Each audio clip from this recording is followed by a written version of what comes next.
오 만군의 여호와 하나님 아버지, 하나님은 거룩하십니다. 하나님은 거룩하십니다. 하나님은 거룩하십니다.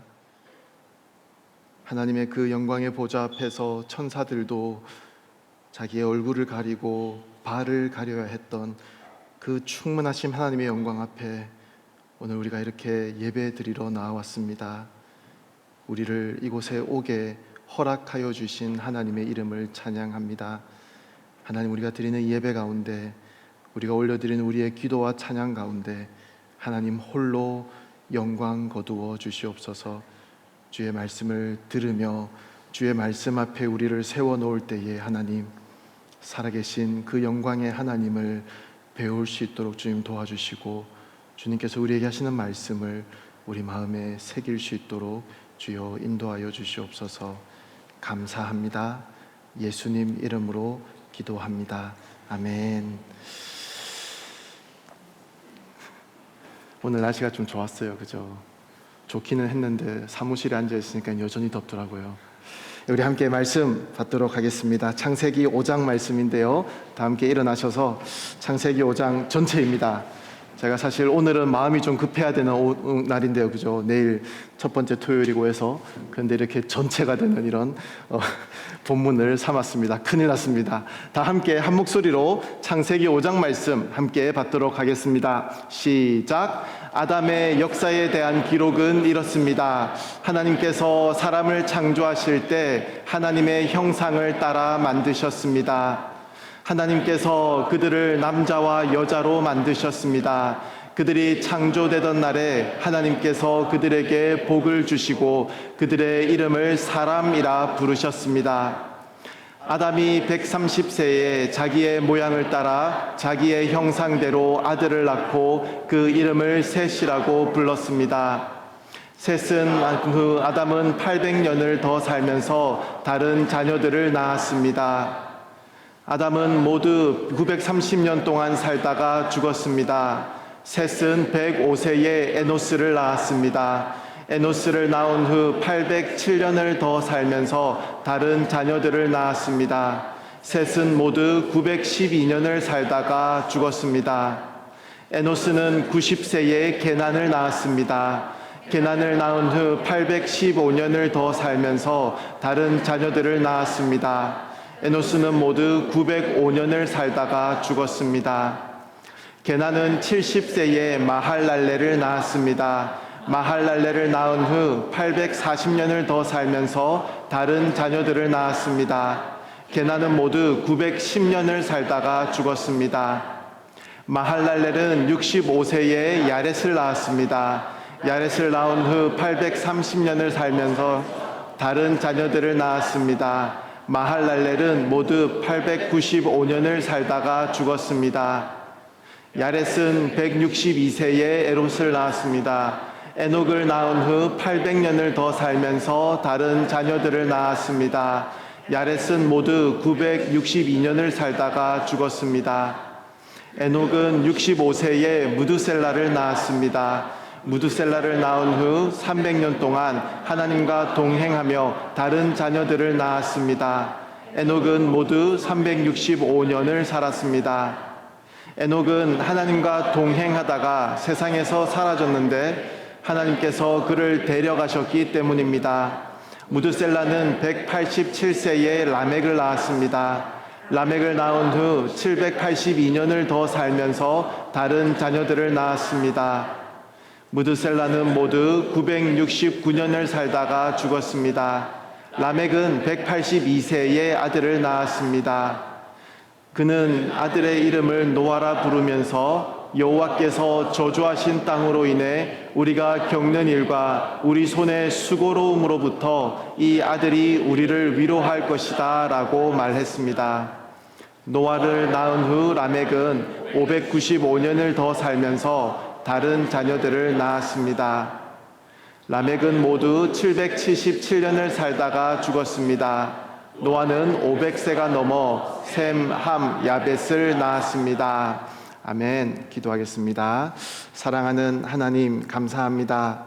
하나님께서 오늘 우리에게 필요한 말씀이기에 이 창세기 5장 말씀을 우리를 위해서 예비하시고 준비하시고 또 오늘 이렇게 하나님께서 기회를 허락하셔서 하나님 말씀을 읽게 하셨음을 주님 믿습니다. 하나님, 오늘 우리에게 필요한 말씀을 우리에게 허락하여 주시옵소서. 깨달음을 주시고 하나님 음성을 듣게 하시고 어두운 우리의 눈을 열어 빛 대신 우리 주님을 바라볼 수 있도록 주님 인도하여 주시옵소서. 저는 죄인입니다. 하나님 가리어 주시고 하나님의 말씀만이 우리 가운데 아름답게 드러날 수 있도록 주여 인도하여 주시옵소서. 감사합니다. 예수님 이름으로 기도합니다. 아멘. 자리에 앉으시겠습니다. 오늘 우리는 참 설교자로서는 참 다루기 힘든 그런 내용 앞에 서 있습니다. 오늘 말씀에서 우리가 계속해서 보게 되는 것은 그저 누가 몇 살 때 누구를 낳고 몇 년을 더 살다가 그렇게 몇 살이 되어 죽었다라는 그런 내용들이 계속해서 나오고 있습니다.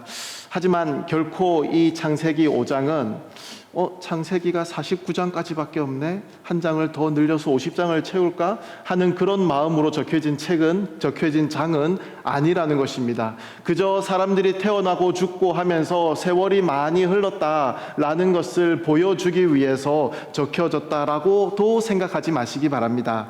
하나님의 말씀은 그 어떤 구절도 우리가 간과해서는 안 될 것입니다. 분명히 우리에게 주시고자 하는 그런 교훈이 있을 것이기 때문에 오늘 창세기 5장 말씀을 우리에게 오늘 주셨다라고 믿는 마음으로 우리가 오늘 말씀을 받기를 원합니다. 창세기 4장 말씀 여러분 기억나시죠? 우리는 가인의 족보를 거기서 만났습니다. 그리고 5장에서는 구원 역사에 동참하고 있는 이 10명의, 제가 이렇게 이름을 할게요, 믿음의 의인들을 10명 우리는 만나게 됩니다. 아담, 셋, 에노스, 게난, 마할랄렐, 야렛, 에녹, 무드셀라, 라멕, 노아. 이 모든 사람들은 뛰어난 그런 믿음의 선조들이자 당시에 이 가인으로부터 비롯된 그 세속의 문화에 휩쓸리지 않았던, 신실하게 하나님을 섬기며 살아왔던 하나님의 백성들이었습니다. 오늘 우리가 이 믿음의 선조들의 계보가 아름답게 이어지는 그림을 보면서, 그리고 이 창세기 5장이 특별하게 조명하고 있는 이 에녹이라고 하는 한 사람의 삶을 보면서 우리가 두 가지의 교훈을 함께 찾아가기를 원합니다. 제가 기도하기는 오늘 우리에게 주시는 이 두 가지 교훈을 우리가 잘 기억함으로써 하나님께서 우리에게 허락하시는 위로와 또 힘을 우리가 다 누릴 수 있기를 기도합니다. 첫 번째로 우리가 오늘 읽은 이 창세기 5장 말씀을 통해서 우리가 기억하기를 원하는 것은, 하나님은 믿음으로 사는 숨겨진 인물들을 반드시 기억하신다라는 말씀입니다. 다시 말하겠습니다. 하나님께서는 믿음으로 사는 숨겨진 인물들까지도 다 기억하신다라는 것입니다. 오늘 우리가 말씀을 읽는 중에 아마 어떤 이름들은 처음 보는 이름일 수도 있었을 것입니다. 아니죠. 성경을 우리가 여러 번 통독을 했을 테니까 한 번, 두 번쯤은 스쳐 지나갔을 이름들이지만, 게난이 어떤 일을 했던 사람이지? 마할랄렐이 성경에서 어떤 역할을 했던 사람이지? 하는 그런 생각을 하면서 읽었는지 모르겠습니다. 아담에서부터 시작하는 족보가 성경에 총 3번 나옵니다. 밑으로 내려오는 족보도 있고 위로 올라가는 족보도 있고 다 아시잖아요. 창세기와 역대상 그리고 누가복음에 3번 등장하는데요, 여기에만 등장하는 이름들도 몇 개가 있습니다. 하지만 우리가 반드시 기억해야 하는 것은, 게난이 없었다면 마할랄렐도 없었다는 것입니다. 그 아버지가 있었기 때문에 그 아들이 존재할 수 있었다는 것입니다. 큰 믿음의 영웅으로 그렇게 나타나지는 않았을지 모릅니다. 하나님 나라를 위해서 혹은 하나님의 그 크신 계획하심을 따라서 성경에 기록할 만한 뭔가 대단하고 엄청난 일을 하지는 않았던 사람이었을 것입니다.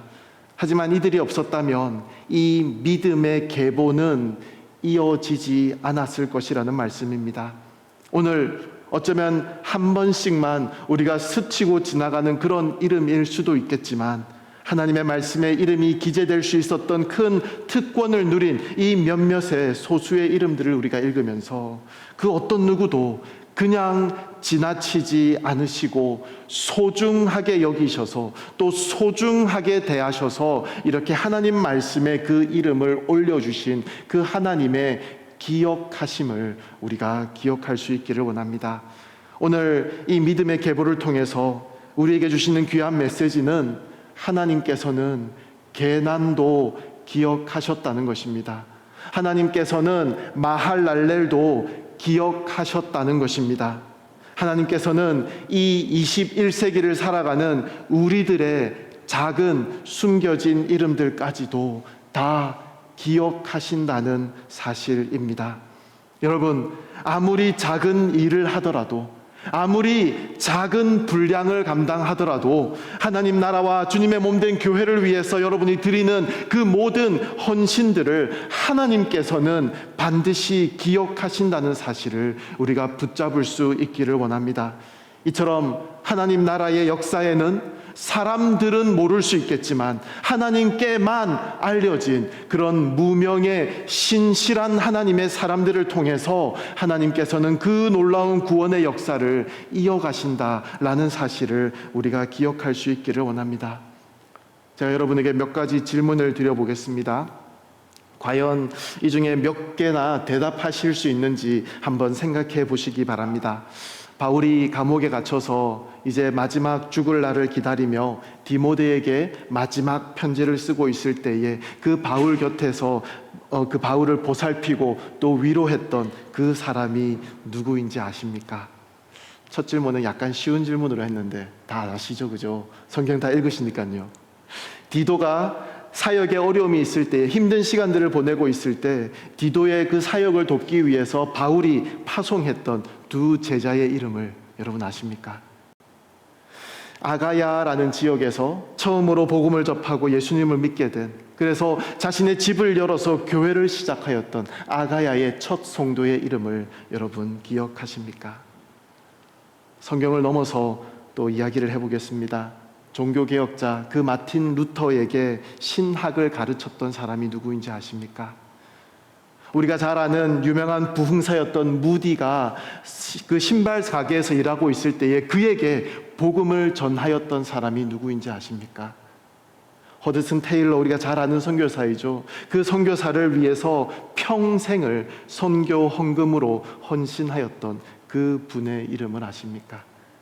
우리가 아는 빌리 그레함 목사님께서 20년 동안 사역하시는 동안 그 교회 사무실에서, 아니죠, 그 교회 기도실에서 중보하며 그 목사님의 기도를 20년 동안 계속해서 중보하며 기도하였던 그 사람의 이름을 여러분 아십니까? 제가 왜 이런 질문들을 하시는지 아시겠죠? 우리는 전부 대답할 수 없는 그런 사람들입니다. 우리는 다 모릅니다. 이 세상은 그들을 기억해 주지 않을 수도 있습니다. 하지만 하나님께서는 그 모든 한 사람 한 사람의 이름을 정확하게 알고 또 기억하고 계십니다. 그래서 바울은 고린도후서 6장 9절에서 이렇게 말씀합니다. 무명한 사람 같으나, 이름이 없는 사람 같으나 유명하고 죽은 사람 같으나 보십시오, 살아 있습니다. 세상 앞에서 우리는 이름이 없는 사람처럼 보일 수도 있습니다. 하지만 우리는 하나님 앞에서 유명한 사람임을 기억할 수 있기를 원합니다. 세상 앞에서는 마치 죽어 있는 사람처럼 보일 수도 있겠지만 하나님 앞에서 우리는 살아있는 사람이라는 사실을 우리가 기억할 수 있기를 원합니다. 하나님은 오늘도 사람들은 모르지만 하나님께만 알려진 그 신실한 무명의 성도들의 헌신으로 하나님께서 기쁘게 받으셨기 때문에 지금 우리들도 이 자리에 이렇게 함께 예배 드릴 수 있다라는 사실을 우리가 기억할 수 있어야 하겠습니다. 사랑하는 여러분, 하나님께서는 여러분 개개인의 이름을 기억하고 계십니다. 아무도 없는 골방에서 홀로 앉아 하나님의 이름을 부르짖었던 그 시간을 하나님께서는 기억하고 계십니다. 집에서 아기 이유식 준비하고 기저귀 갈아주면서 뒤돌아서면 어지러져 있는 아이들 뒷공무니를 하루 종일 쫓아다니며 어쩌면 아무 의미 없는 그런 시간이 지나가는 것 같은 그런 하루를 보내는 중에도 우리 아이들에게 식사하기 전에 식사기도만큼은 반드시 시키겠노라고, 아이들 자기 전에 하나님 말씀 한 구절은 꼭 읽히고 재우겠노라고 그렇게 노력해오는 어머니 아버지들의 노력을, 다음 세대를 그렇게 하나님의 사람으로 세워보겠노라고 노력하는 우리의 그 작은 노력들을 하나님께서는 기억하고 계신다라는 것입니다. 아무도 보지 않는 여러분의 삶의 현장 속에서 그 하나님의 뜨거운 시선을 기억하면서 하루하루 정직하고 성실하게 하나님 앞에서 살아가려고 노력하였던, 그래서 어쩌면 사람들의 눈으로 보기에, 이 세상 사람들의 눈으로 보기에 저렇게 무식한 사람들이 있냐라고 생각되어지는 행동들을 하면서도 하나님 앞에서의 그리스도인으로서의 정체성을 지켜나가려고 노력했던 여러분의 삶을 하나님께서는 기억하고 계신다라는 것입니다. 충분히 화낼 수 있는 자리에서도, 충분히 한 번쯤은 슬쩍 눈 감고 지나갈 수 있었을 만한 그런 거짓말의 상황 가운데에서도, 충분히 못 본 척 지날 수 있었을 그런 부도덕의 현장 가운데에서도 하나님의 함께 하심을 기억하는 가운데 나는 그리스도인이라고 내 마음속으로 외치면서 내가 지켜야 했던 그 정체성과 자존심을 하나님께서는 기억하고 계신다라는 말씀입니다. 어려움 중에서도 하나님께 드려져야 할 분량을 신실하게 준비하였던, 그래서 아벨과 같은 마음으로 그 정성으로 하나님께 드려질 예배를 준비하였던 그런 여러분의 분주했던 한 주간을, 그 치열했던 삶을, 그 현장들을 하나님께서는 반드시 기억하고 계십니다. 이 사실이 우리에게 위로가 되고 힘이 되기를 바랍니다. 나의 헌신이, 나의 작은 이 드림이 그 크신 하나님의 일하심에 비교하여서 너무나도 보잘것없다고 절대 여기지 마시기 바랍니다. 하나님께서는 아무리 작은 것이라도, 아무리 부족한 모습이라도 하나님 앞에 드려지는 그 모든 삶의 순간들을 결코 가볍게 여기지 않으실 것입니다. 세상은 다 있는다 하더라도, 아니 관심조차 주지 않는다 하더라도 하나님은 반드시 기억하시고 때가 되면 별과 같이 빛나게 해 주실 것입니다. 그 하나님의 놀라운 일하심을 우리가 깨닫는 가운데, 우리가 걸어가는 이 모든 삶의 여정들 가운데서, 특별히 하나님 앞에서 살아가고자 노력하는 그 모든 노력들 가운데서 위로와 격려를 얻을 수 있는 저와 여러분 되시기 바랍니다. 자, 이제 두 번째 우리에게 주시는 교훈으로 넘어가겠습니다. 우리는 창세기 5장에서 10명의 위인들의 그 행적들을 간단하게 만났습니다. 아마도 오늘 본문에서 가장 부각되는 단어는 죽었습니다 라는 단어이지 않을까 싶습니다. 죽었다라는 이 말은 사탄이 하와에게 거짓말한 것에 대조되는 결과를 우리에게 보여주는 말씀입니다. 사탄의 말은 거짓이었습니다. 하나님의 말씀이 사실이었습니다. 우리 모두는 다 죽습니다. 그런데 이 죽음의 의미에 대해서 우리가 생각해 볼 필요가 있습니다. 죽음은 육체적인 죽음뿐만이 아니라 마음의 죽음, 시간의 죽음까지도 다 포함하는 것입니다. 마음속에 미움과 시기가, 또 질투하는 마음이 우리에게 계속 있어서 그 상대방을 바라보고 있다면 사실 우리 마음으로 그 상대방을 죽이고 있는 것입니다. 용서하지 못하고 계속 마음에 품고 있는 것이 있다면 그것은 자기 스스로 자기를 죽이고 있는 것입니다. 자기 마음을 죽이고 있는 것입니다.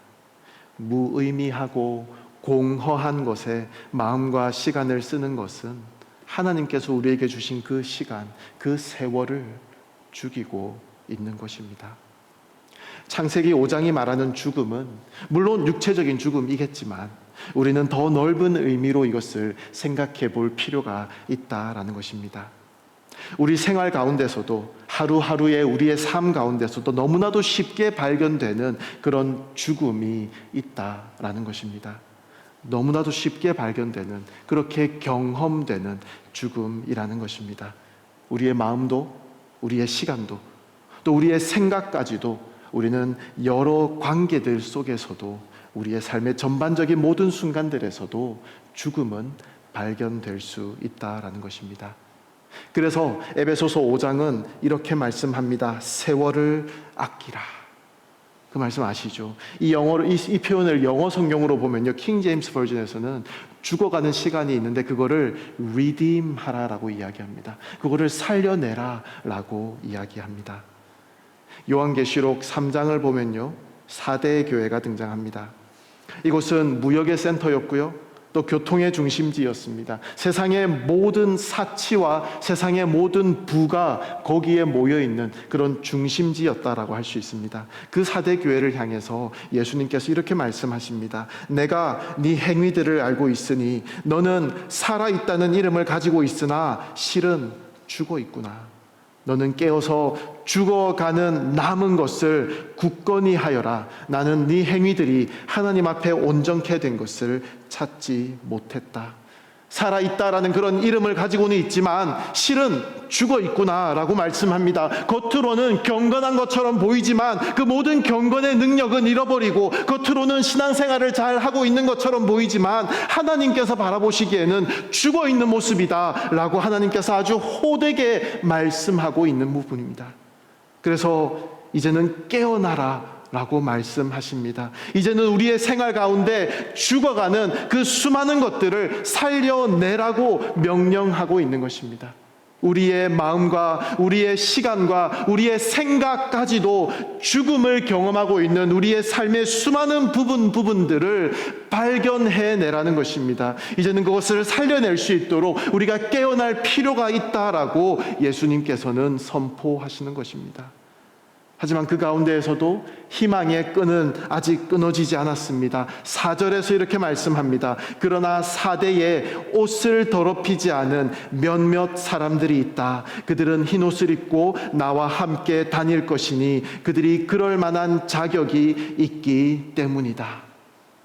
4대 교회는 그 대부분의 사람들이 살아있는 것 같은 모양으로 살아가고 있지만 실상은 죽어있는 사람들이었다고, 그들 삶에서 계속돼서 경험되는 여러 종류의 죽음에 대해서 예수님께서는 지적하시지만 그들 중에 자신을 더럽히지 않은 몇몇의 에녹과 같은 사람들이 4대 교회에도 있었다라는 것을 성경은 또한 우리에게 알려주고 있습니다. 오늘 이 자리에 앉아 계신 모든 성도님들도 이 몇몇의 사람들처럼 죽어가는 마음과 죽어가는 시간을 다시 살려내는 그런 에녹과 같은 성도님들 되시기를 간절히 바랍니다. 오늘 본문은 역사 속을 스쳐 지나갔던 10명의 사람들을 소개하고 있습니다. 어쩌면 이것이 역사 속을 살아갔던 세상 모든 사람들의 그런 단편적인 예라고 생각할 수도 있습니다. 인류의 역사를 살아갔던 세상 모든 사람들은 이 10명이 걸어갔던 삶을 살았다라는 것입니다. 결혼해서 아기를 낳고 그들에게 주어진 생애를 살고는 그들이 살아갔던 그런 삶을 다 산 다음에는 다 죽었습니다.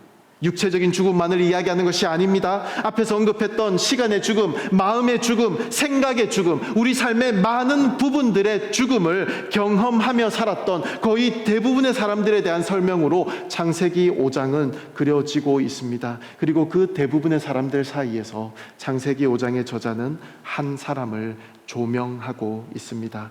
바로 에녹은 죽음을 경험하지 않고 이 땅을 살았던 사람이다 라고 우리에게 소개합니다. 세상 모든 사람들은 다 이 모든 종류의 여러 가지 죽음을 경험하며 이 땅에서 기쁨도 없이 감격도 없이 이 땅을 살아가고 있었겠지만 세상 한쪽 편에서는 에녹과 같은 사람들이 살아가고 있었다라는 것입니다. 그들이 경험하는 그 모든 종류의 죽음들을 경험하지 않고 하나님과 동행하며 살아갔다라는 것입니다. 그리고 에녹은 바로 하나님과 동행하였기 때문에 이 모든 죽음의 괴로운 시간들을 보내지 않을 수 있었다라고 성경은 선포하는 것입니다. 하나님과 동행했다라는 것입니다. 하나님과 동행했다는 것은 하나님과 지속적으로 걸었다는 것입니다. 반복적으로 걸었다라는 것입니다. 그냥 살았다라는 것이 아닙니다. 하나님과 동행했다라는 것은 단지 신앙생활을 연명하는 그런 수준 이상을 말하는 것일 것입니다. 한 단계 올라간 수준임을 표현하는 것입니다. 지금까지 살다가 죽었다라고 반복적으로 나오는 그런 기계적인 단조로움을 깨뜨리는 그런 표현인 것입니다. 세상 사람들이 다 살아가는 그 방식으로 온갖 종류의 죽음을 다 경험하며 살았다는 것이 아니라 구별되게 살았다라는 것입니다. 살아있는 삶을 살았다라는 것입니다. 그리스도인으로서의 정체성과 자존심을 지키면서 살았다라는 것입니다. 자, 그렇다면 이제 우리가 고민해야 할 것은 에녹이 어떻게 살았길래 그 삶이 하나님과 동행하는 삶이었고 하나님께서 기뻐하시는 그런 삶이었냐라는 것입니다. 어떤 삶을 살았길래 에녹은 죽음을 경험하지 않는 삶을 살았냐라는 것입니다.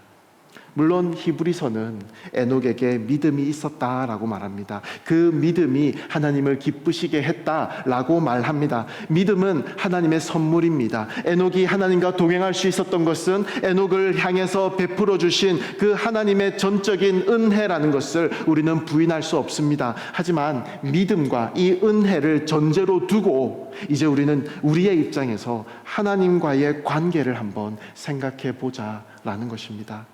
오늘 말씀을 보면 에녹이 처음부터 하나님과 동행한 것은 아니었다라는 사실을 우리가 알게 됩니다. 21절 말씀인데요. 에녹은 65세에 무드셀라를 낳았습니다. 그리고 그 후에 그의 하나님과 동행하기 시작했다. 그래서 300년 동안 하나님과 동행하는 삶을 살았다라고 말씀합니다. 그가 65세가 되었을 때에 그때부터 에녹은 하나님과 동행했다라는 말씀입니다. 에녹에게는 하나님과 동행하게 된 어떤 그런 결정적인 계기가 있었을까요?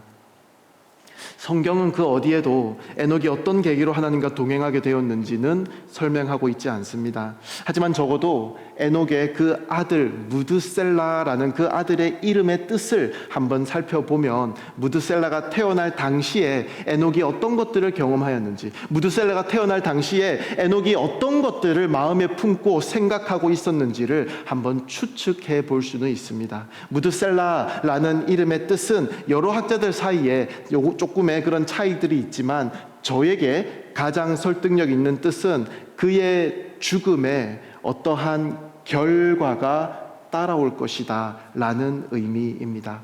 무슨 말입니까? 그가 죽을 때에는 뭔가 대단한 일이 벌어질 것이다 라는 말씀입니다. 실제로 무드셀라가 죽었을 그때에 노아의 홍수가 있었다는 건 여러분 아시나요? 이것이 우연은 아닐 것입니다. 물론 에녹은 노아의 홍수에 대해서 아무것도 몰랐습니다. 물론 에녹은 그 무드셀라의 이름을 적을 때 그 무드셀라가 죽을 때에는 하나님께서 세상의 그 모든 것을 멸망하실 그런 홍수를 보내실 것이야 라는 것을 알고 적은 것은 아닐 것입니다. 하지만 적어도 에녹은 그 아들이 태어났던 그 시기에 죽음이라는 것에 대해서 고민하기 시작했고 그 죽음 이후에는 반드시 무언가 큰 일이 벌어질 것이라는 것을 깨달았던 것으로 보입니다. 죽음 이후에 일어나는 큰 일은 무엇입니까? 바로 하나님을 대면하는 날이 있다라는 것을 노아는 깨달았던 것이라고 볼 수 있습니다.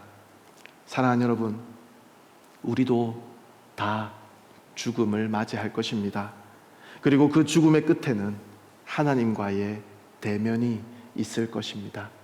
심판주 되신 하나님을 만나게 될 것이라는 말씀입니다. 그 종말론적인 신앙을 에녹은 늘 가지고 있었기 때문에 하나님을 만날 것이라는 그 사실을 그가 알고 있었고, 내가 이 땅에서 살아갔던 그 모든 삶의 모습을 가지고 하나님께서는 나를 심판하실 것이라는 그 사실을 알았기 때문에 에녹은 깨어서 하나님과 동행하는 삶을 살 수 있었다라는 것입니다. 우리도 죽음은 반드시 찾아오는 것이고, 그 죽음 이후에는 반드시 무언가 큰 일이 벌어질 것을 알아야 합니다. 그날을 준비할 수 있어야 하겠습니다. 이제는 우리가 깨어서 우리 삶에 죽어가는 그 수많은 것들을 살려낼 수 있어야 하겠습니다. 하나님과 동행하는 삶이 우리에게 필요하다는 것을 우리가 기억할 수 있기를 원합니다. 자, 그렇다면 구체적으로 우리는 어떻게 하나님과 동행할 수 있을까요? 두 가지로 생각해 볼 수 있습니다. 먼저 에녹은 하나님과 같은 방향을 가고 있었습니다. 먼저 그 부정적인 의미로 우리가 생각해 보면, 이 말은 우리가 우리 속에 죄를 품고서는, 죄를 청산하지 않고서는 하나님과 같은 길을, 동행하는 길을 걸어갈 수 없다라는 것입니다. 죄는 하나님의 뜻에 반감을 가지는 것입니다. 하나님보다 다른 것을 더 가치 있게 여기는 것입니다. 그래서 죄를 우리 마음에 품고서는 우리는 도무지 하나님과 같은 방향으로 걸어갈 수 없다라는 것입니다. 사도 바울은 갈라디아서에서 죄의 실체에 대해서 이렇게 우리에게 말씀하고 있습니다. 육체의 욕망은 성령을 거스르고 성령의 욕망은 육체를 거스릅니다. 이 둘은 서로 상반되기 때문에 여러분이 원하는 것들을 할 수 없게 합니다. 죄성을 가진 우리 육체의 생각과 성령 하나님의 생각이 서로 상반된다는 것입니다. 싸우고 있다는 것입니다. 우리 마음대로 살아서는 결코 하나님과 함께 걸어가는 삶을 살 수 없다라는 것입니다. 그런 우리들을 향해서 히브리서는 어떤 자세를 요구합니까? 히브리서 12장 4절, 여러분이 죄와 싸웠지만 아직 피를 흘릴 정도로 대항하지는 않았습니다. 우리는 죄와 싸워야 하는데 아직 피를 흘릴 정도로 싸우고 있지 않는 그런 우리의 모습을 지적하고 있습니다. 아직 이 죄의 문제를 그렇게까지 심각하게 여기지 않는 그런 우리의 모습을 지적하고 있는 것이다 라는 말씀입니다. 사랑하는 여러분, 우리는 죄에 대해서 민감함을 유지해야 합니다. 이것이 하나님과 같은 방향으로 걸어가는, 하나님과 동행하는 중요한 그런 방법들 중에 하나입니다. 히브리서는 누구에게 적은 편지입니까? 그리스도인들, 특히 구약에 대한 풍성한 그런 이해를 가지고 있는 유대인 그리스도인들이 그 대상이었습니다. 예수님 잘 믿는 사람들이었다라는 것입니다. 그때에는 핍박도 있었습니다. 예수 믿는 것이 쉽지 않은 그런 세상을 살아가고 있었습니다. 하지만 그곳에서 신앙을 잘 지키면서 열심히 살아가고 있었던, 어쩌면 신앙인의 자세에 대해서는 우리보다 훨씬 더 성숙한 그리스도인들이라고 생각되는 그런 분들에게 히브리서 저자는 피를 흘리기까지 철저하게 죄와 싸워야 한다라고 말씀하고 있다는 부분에 우리는 유념할 필요가 있습니다. 여러분, 우리는 하나님 앞에 서는 그 날까지 죄에 대하여 결코 자유로울 수 없습니다. 우리의 신앙생활의 그 연수와 상관없이 우리는 늘 하나님 앞에서의 민감함을 놓치지 않아야 할 것입니다. 피 흘리기까지 싸우려는 그런 자세와 마음으로 죄에 대한 민감함을 유지할 수 있는 우리 모두가 되기를 당부드립니다. 또 부정적인 의미로 하나님과 같은 방향을 걷는 것이 죄에 대한 우리의 민감함과 연결된다면, 적극적인 의미로는 하나님과 같은 방향을 걷는다는 것은 빛 가운데로 거하는 것입니다. 요한 1서 1장 7절이죠. 하나님께서 빛 가운데 계신 것처럼 우리가 빛 가운데 행하면 우리에게는 서로 사귐이 있고 하나님의 아들 예수의 피가 우리를 모든 죄에서 깨끗하게 해 주십니다. 우리의 걸음은 빛 가운데 행하는 걸음이어야 합니다. 어두움의 길로 가지 마시기 바랍니다. 하나님 앞에서의 우리의 신앙의 양심은 빛된 길과 어둠의 길을 이미 구분해서 잘 알고 있습니다. 이거를 깨닫지 못하고 살아가는 사람은 없다고 생각합니다. 우리가 빛 가운데 행하면 그곳에 비로소 사귐이 있다라고 말씀합니다. 동행이 있다라는 것입니다. 물론 여기서 사귐이라는 말은 1차적으로는 성도님들 사이의 교제를 말하는 것입니다. 하지만 하나님과의 사귐, 동행의 의미도 이곳에 포함되어 있습니다. 빛 가운데로 거하며 하나님과 동행하는 그런 저와 여러분 되시기 바랍니다. 자, 이제 두 번째로 하나님과 동행한다라는 것은 하나님과 발걸음을 같이 한다라는 것입니다. 방금은 방향에 대해서 말씀을 드렸는데요. 지금은 속도에 대해서 말씀을 드리는 것입니다. 걸음걸이가 비슷해야 한다라는 것입니다. 자, 여러분, 우리가 걸을 때를 한번 생각해 보시기 바랍니다. 한 걸음을 내디딜 때마다 우리는 사실 넘어질 각오를 합니다. 그래서 우리가 빠르게 걷다가 누군가 뒤에서 발을 하나만 탁 걸어버려도 우리는 넘어지게 되잖아요. 왜죠? 우리가 뒤쪽 발을 떼고 앞으로 걸어갈 때 우리는 넘어질 각오를 하고 우리의 몸의 균형을 앞으로 쏠리게 됩니다. 그리고 그 뒷발이 앞으로 와서 디딜 때에 우리는 그 균형을 다시 잡는다라는 말이죠. 제가 무엇을 말하는 것입니까? 하나님과 동행하는 사람은 언제나 넘어질 것을 각오하고 하나님께 신뢰를 두고 모험하면서 한 걸음씩 내딛는 것입니다. 그리고 넘어질 뻔하는 그 순간들에게서 구출되는 것이 하나님과 동행하며 걷는 것입니다.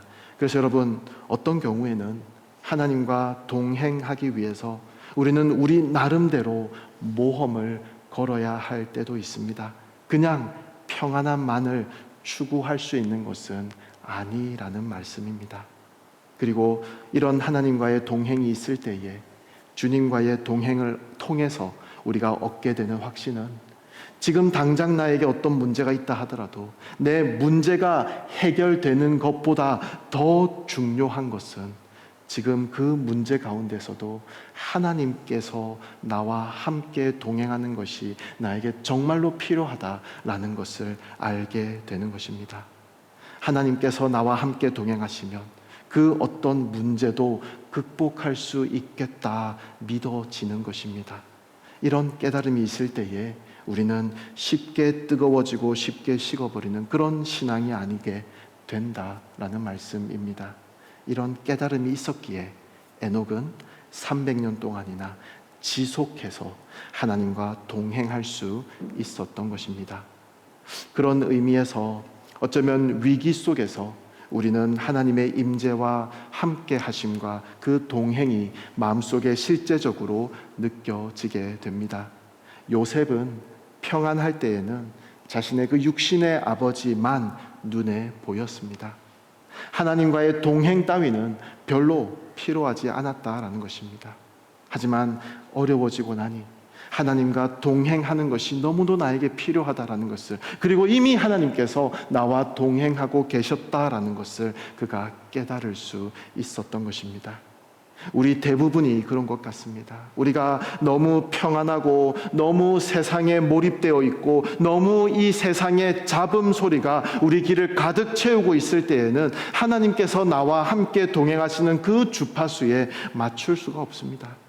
내 인생의 잡음을 정리하면 하나님 음성을 더 깊이 들을 수 있다라는 것이죠. 그리고 하나님과의 그 동행을 실감할 수 있게 되는 것입니다. 생각해 보십시오. 사실 우리는 너무 잡음을 많이 듣습니다. 이 시점에서 우리가 한번 생각해 봐야 합니다. 우리의 이 기도의 안테나가 어디에 서 있는지, 이 말씀의 볼륨이 내 삶에 얼마나 크게 들려지고 있는지, 그것들이 우리의 매일을 그렇게도 장악하고 있는 그 온갖 종류의 잡음들을 극복할 수 있는지 한번 생각해 보아야 합니다. 여러분, 하나님과 속도를 맞출 수 있기를 원합니다. 그러기 위해서는 여러분, 세상 사람들은 시간을 낭비합니다. 세상 사람들은 이 시간의 죽음을 경험한다라고 말씀드렸습니다. 하지만 하나님의 사람들은 하나님과 동행하기 위해서 거룩한 낭비가 필요하다고 생각합니다. 어떻게 본다면 예배 드리는 것도 이 세상 사람들의 기준으로 볼 때에 시간을 낭비하는 것입니다. 오늘 같은 이 불금이라 그러죠. 이 자리에 모여서 예배 드리고 있는 모습을 보면서 세상 사람들의 시선으로는 이 예배하고 찬양하고 하는 이 시간이 시간뿐만이 아니라 에너지까지도 낭비하고 있는 것처럼 보입니다. 시간을 정해놓고 우리 자신을 돌아보며 기도하며 회개하며 하나님과 보내는 이 모든 시간들이 어쩌면 세상 사람들의 눈으로 보기에 낭비처럼 보여질 수 있습니다. 하지만 우리에게는 이런 거룩한 낭비가 필요하다는 것입니다. 이것이 바로 우리에게서 죽어가고 있는 시간을 살리는 길입니다. 이것이 바로 우리에게서 죽어가고 있는 마음을 살리는 길이다라는 것입니다. 이것이 바로 나의 삶에 생명을 불어넣는 작업이다라는 것입니다. 이제 말씀을 정리하겠습니다. 사랑하는 여러분, 하나님 앞에서의 나의 가치를 확인할 수 있기를 원합니다. 내가 아무리 보잘것없는 삶을 살고 있다 하더라도 우리 주님께서는 반드시 나를 기억하고 계신다는 것을, 그냥 기억만 하는 것이 아니라 내가 바로 그 아들로 하여금 십자가의 형벌을 감당하게끔 하셨던 이유가 될 만큼 하나님께서 귀중하게 여기시는 사람이라는 것을 우리가 붙잡을 수 있기를 원합니다. 그리고 세상 모든 사람들이 다 겪고 있는 우리 삶의 전반적인 부분에서 계속 발견되는 이 죽음의 실체 속에서 우리는 하나님과 동행함으로써 죽음을 경험하지 않는 살아있는 사람들로 살아갈 수 있기를 원합니다. 에녹처럼 하나님과 같은 방향과 속도로 걸을 수 있기를 원합니다. 사랑하는 여러분, 우리는 한 번뿐인 인생을 삽니다. 그래서 영적인 통찰력이 우리에게는 너무나도 절실히 필요합니다. 그래서 우리 이름 앞에 다 이 무드셀라라는 이름을 붙일 수 있기를 원합니다. 우리의 죽음 뒤에는 반드시 어떤 중요한 일이 생긴다는 것을 기억할 수 있기를 원합니다. 바로 하나님 앞에 설 그 심판의 날이 우리에게 있을 것을 기억할 수 있기를 원합니다. 그 심판을 기억하면서 하나님과 동행하는 삶을 살아가기 위해서 노력하는 우리들에게 우리의 삶을 정리해 주시고 또 동행해 주시는 그 하나님의 은혜를 우리가 깨달을 수 있을 것입니다. 함께 찬양하며 나아가기를 원합니다.